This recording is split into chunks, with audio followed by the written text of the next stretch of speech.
promised, today we are joined by this lovely lady to my right, not this guy over here, senior narrative designer Megan Starks. Hi. You're going to talk to us more about Outer Worlds. We're so excited to have you here today, and I'm going to go there. Give us the planetary view. Oh, don't we brought guests. I did it, and I do it again. Puns are welcome. You know what It's I'm totally saying? fine. Like, come on, it's Outer Worlds. Give us the planetary view. What does it look like? What is the game about? Okay, high-level overview. The Outer Worlds is a new sci-fi single-player RPG from the creators of the original Fallout franchise, Tim Kaine and Leonard Boyarsky, and Obsidian Entertainment, who made Fallout New Vegas. So with this coming from the same developers that gave us Fallout New Vegas, what does that mean in terms of gameplay? Are we going to see familiar worlds in a sense, or gameplay? Like, take us through what we need to know. Yeah, I would say if you like that game, you'll definitely enjoy this one. It's very similar because some of the team who made that game were also working on this game. And we did use it as a touchstone a little bit. But basically, it's like everything you would expect from a classic Obsidian RPG. It's story-driven, or player story-driven, basically.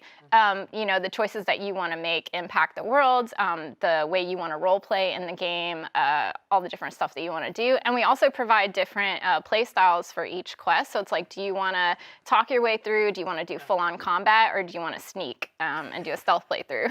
What if I want to run and gun? I can do that too, Yeah, you right? can totally do that.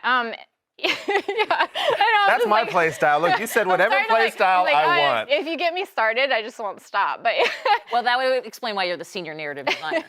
yeah, exactly. So yeah, basically it's like we have different, like, do you want to do crit path? Do you want to do side quest missions? And then also the NPCs will offer you like different types of quests, and you can decide which ones you want to do and how you want to play them out, which factions you want to side with, pit people against each other in different areas. Yeah. Nice. Okay, so let's talk skills, because we obviously have the typical strength skills, speed skills, but talk to us about the leadership skills. Yeah. Because that's something that we can use in this game. Yeah, that's something brand new that we wanted to add in because we're all about the different types of play styles, like I mentioned. One of them is companion-based, which is, do you want to do your leadership skill? It makes you a more effective leader for your crew of companions that you can optionally recruit in the game. They will like interject in conversations. They have opinions about the world, but also makes them more effective in combat. I do have a follow-up to this, which means, does this mean that I could hypothetically have an army of my own minions to go about and do my business? Because I've honestly been needing that for quite some time. Well, a very small army, but yes. I'll take it, it's fine. Yeah. Companions. Yeah, I mean, you have like companion abilities, so you can tell them, like, I think people have seen Felix's drop kick where you're like, you know, go kick this old lady, or hopefully not.